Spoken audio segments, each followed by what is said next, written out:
तो आज की मेरी पहली वीडियो जो है वो है सिक्योर सॉफ्टवेयर इंजीनियरिंग के स्टैटिक एनालिसिस के टॉपिक पर।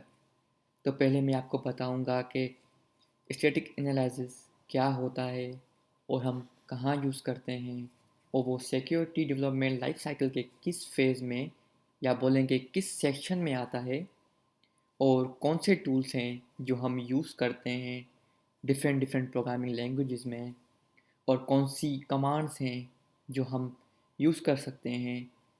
तो इस वीडियो के पार्ट वन में मैं सी और सी प्लस प्लस पर ध्यान दूंगा, और उनकी कुछ कमांड्स हैं जो मैं आपको बताऊंगा, और ना कि सिर्फ बताऊंगा लेकिन मैं आपको प्रैक्टिकल भी करके दिखाऊंगा। तो चलिए हम स्टार्ट करते हैं। तो अगर हम सिक्योरिटी डेवलपमेंट लाइफ साइकिल की बात करें तो उसमें 6 फेजेस होते हैं, मीन्स 6 सेक्शंस होते हैं। और स्टैटिक एनालाइज़र जो आता है वो आता है डिज़ाइन एंड डेवलपमेंट फेज़ 2 में। मैं ज़्यादा बात नहीं करूँगा इन सारे फेजेस की, क्योंकि ये सिक्योरिटी डेवलपमेंट और सॉफ्टवेयर डेवलपमेंट लाइफ साइकिल में ये सारे आते हैं जो टेक्स्ट बुक्स में मेंशन है। लेकिन जो इस ट्यूटोरियल की जो मेन टॉपिक है वो है स्टैटिक एनालिसिस, तो मैं ज़्यादा ध्यान उस पर ही दूंगा इस वीडियो में। तो अगर हम बात करें स्टैटिक एनालिसिस की सॉफ्टवेयर डेवलपमेंट लाइफ साइकिल में और सिक्योरिटी डेवलपमेंट लाइफ साइकिल में, तो static program analysis is the analysis of computer software that is performed without actually executing programs. तो इसका मतलब ये है कि हम स्टैटिक एनालिसिस जब हम करते हैं किसी भी प्रोग्राम के ऊपर, तो हम जो है ना उसको एग्जीक्यूट नहीं करते हैं। एग्जीक्यूट से पहले जो हम करते हैं एनालिसिस, उसको हम बोलते हैं स्टैटिक प्रोग्राम एनालिसिस। और जो उसके अपोजिट में है वो है डायनामिक एनालिसिस, और वो हम तब करते हैं जब हम प्रोग्राम को एक्चुअली एग्जीक्यूट करते हैं। ए मीन्स के एग्जीक्यूट करने के बाद, मीन्स के रन करने के बाद जो बग्स फाइंड करते हैं, तो वो हम डायनामिक एनालिसिस के हेल्प के थ्रू, जो टूल्स हैं उनकी हेल्प के थ्रू हम कर सकते हैं। Static analysis is also known as static application security testing. इसका मतलब है कि हम स्टैटिक एनालिसिस को स्टैटिक एप्लीकेशन सिक्योरिटी टेस्टिंग के नाम से भी जानते हैं। और जो स्टैटिक एनालिसिस है उसका जो मेन जो एक प्रॉफिट है वो ये है कि जब हम किसी भी प्रोग्राम में कोई बग फाइंड करते हैं तो वो हमें एग्जैक्ट उसकी पोजीशन, उस बग की जो पोजीशन है वो हमें बताता है, जो मैं आपको प्रैक्टिकल भी करके दिखाने वाला हूँ थोड़ी देर में। तो चलिए आगे बढ़ते हैं। तो अगर मैं स्टैटिक एनालिसिस टूल्स की बात करूँ तो मैं उससे पहले कुछ आपको बताना चाहता हूँ कि not all tools are created equally in this space. Some are better at some languages than others. इसका मतलब ये है कि जब भी हम किसी प्रोग्राम में स्टैटिक एनालिसिस के थ्रू हम कोई बग फाइंड करते हैं तो उसके लिए हम बहुत सारे टूल्स यूज़ करते हैं, ना कि सिर्फ हम एक जो ना टूल यूज़ करते हैं। उसका मेन प्रॉफिट ये है कि जो एक टूल है वो मे बी हमें जो है ना बग ना दिखाए, और जो दूसरा टूल जो हम यूज़ कर रहे हैं मे बी वो हमें बग दिखाए, जिसका मैं आपको प्रैक्टिकल करके उसको पूरा क्लियर समझाऊंगा कि कैसे जो है ना एक टूल जो है ना बग नहीं दिखा रहा और जो दूसरा टूल है वो बग दिखा रहा है। तो ये माना जाता है कि you may need to use multiple tools to be effective.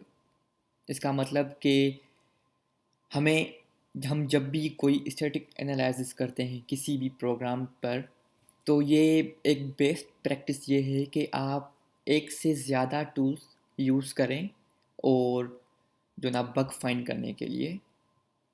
और इसका मैं अभी आपको प्रैक्टिकल करके भी समझाने वाला हूँ, जैसे कि मैंने पहले भी बताया है आपको कई बार।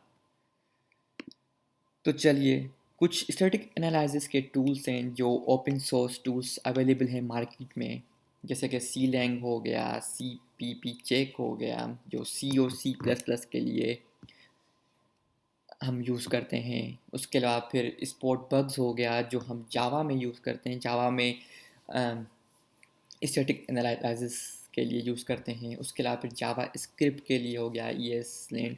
तो ऐसे बहुत सारे जो है ना टूल्स अवेलेबल हैं ओपन सोर्स, जो हम यूज़ करके हम स्टैटिक एनालिसिस किसी भी सी या जावा स्क्रिप्ट या सी प्लस प्लस पर हम फाइंड कर सकते हैं बग्स बहुत अच्छे तरीके से। और ये बहुत हेल्पफुल टूल्स हैं।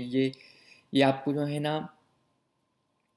एग्जैक्ट लोकेशन भी बताते हैं एक बग की, और उसके अलावा आपको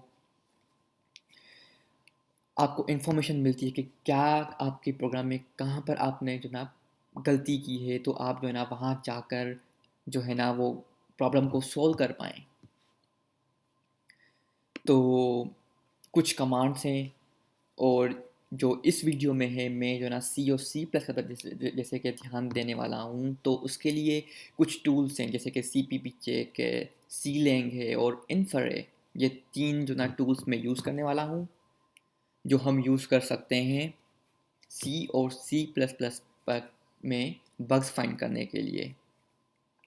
तो इसमें कुछ कमांड्स हैं जो मैंने यहाँ पर मेंशन किए हैं, जैसे कि सी पी पी चेक हो गया, scan build minus V clang. ये सारी कमांड्स हैं जो हम यूज़ करके बग्स फाइंड कर सकते हैं सी और सी प्लस प्लस के कोड में।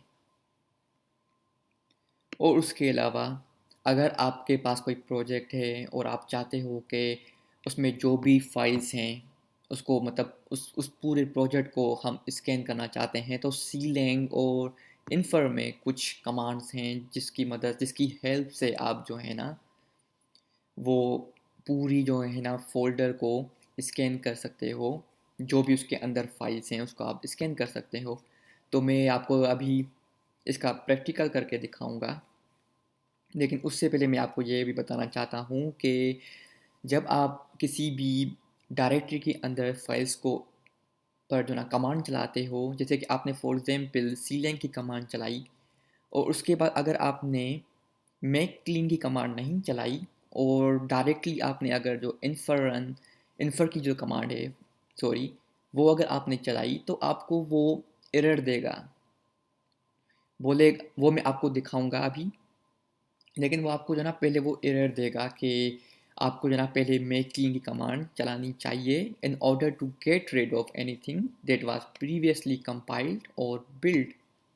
इसका मतलब कि अगर कोई पहले ही प्रोग्राम कंपाइल्ड है तो उसको पहले उसको आप गेट रेड उससे आप जो है ना पहले आपको उसको वो सॉल्व करना है, उसको पहले आप स्टॉप करना है, उसके बाद जो है ना आपको ये कमांड चलानी है।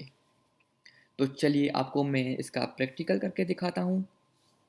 तो मैं जो है ना वर्चुअल बॉक्स यूज़ कर रहा हूँ और उसमें मैं आपको करके दिखाता हूँ। उसमें मेरा वीएम है इंस्टॉल। तो चलिए देखते हैं।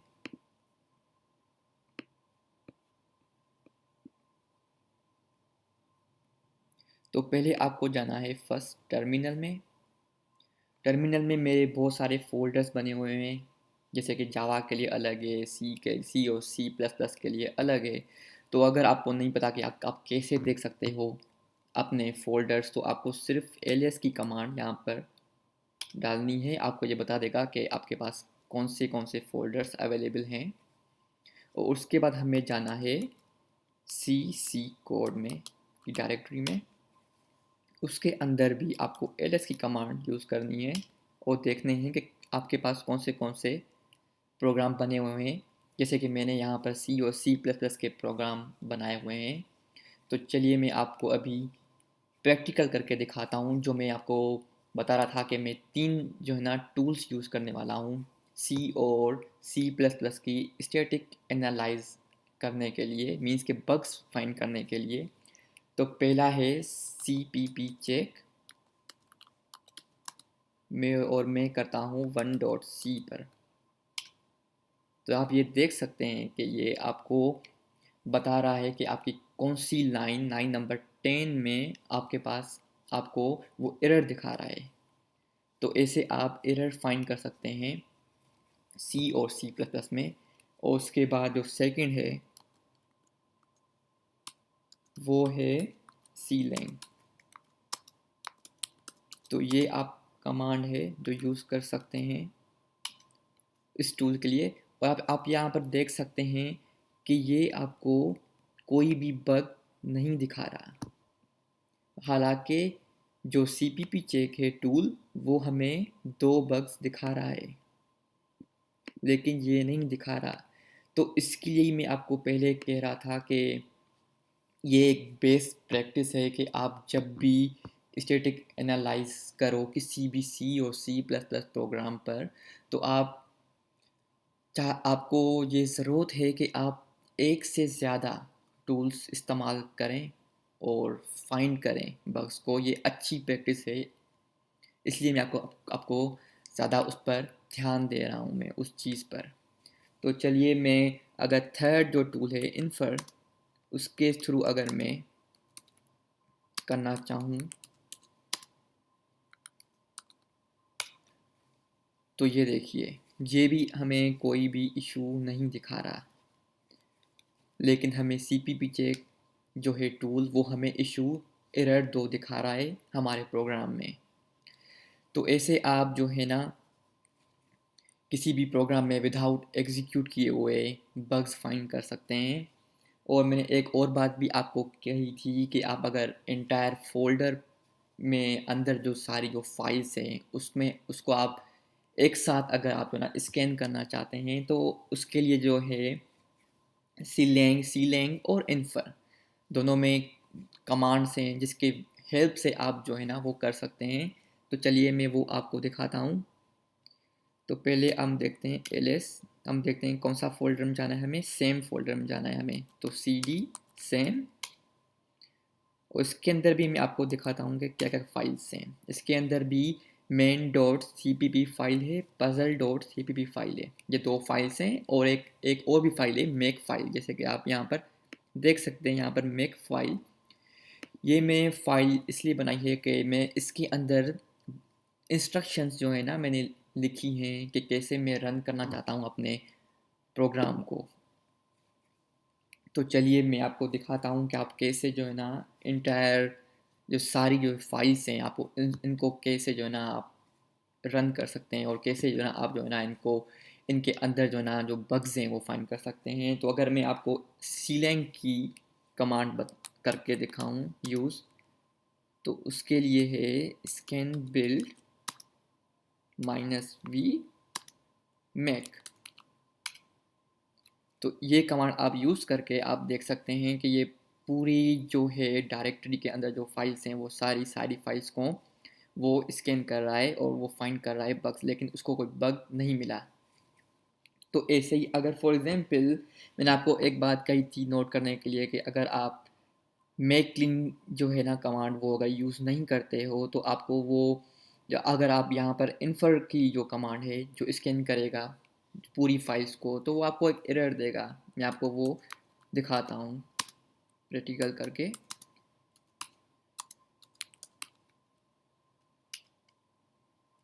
ये देखें, ये आपको एरर दिखा रहा है कि nothing to compile, try running make clean first. क्योंकि इसका रीज़न ये है कि कुछ जो है ना प्रोग्राम्स बिल्ट हो चुके हैं और कुछ जो ना प्रोग्राम्स कंपाइल हो चुके हैं, तो उनको पहले हमें क्लीन करना पड़ेगा और उसके बाद जो है ना हमें ये कमांड यूज़ करनी पड़ेगी। तो चलिए, अगर मैं क्लीन की कमांड यहाँ पर यूज़ करता हूँ तो ये मेक क्लीन हो गया। और उसके बाद फिर से फॉर एग्जाम्पल अगर मैं ये कमांड यूज़ करता हूँ तो आप देख सकते हैं कि ये अब बग्स दिखाएगा हमें कि हमारे प्रोग्राम में हमारा जो सेम की फाइल है उसके अंदर जो डायरेक्टरी है उसके अंदर कौन से बग्स हैं, कौन सी लाइन पर हैं, ये भी दिखा रहा है। ये देख रहे हैं कि ये 6 अनइनिशियलाइज्ड वैल्यूज़ दिखा रहा है एरर, और 3 डेड स्टोर के एरर दिखा रहा है।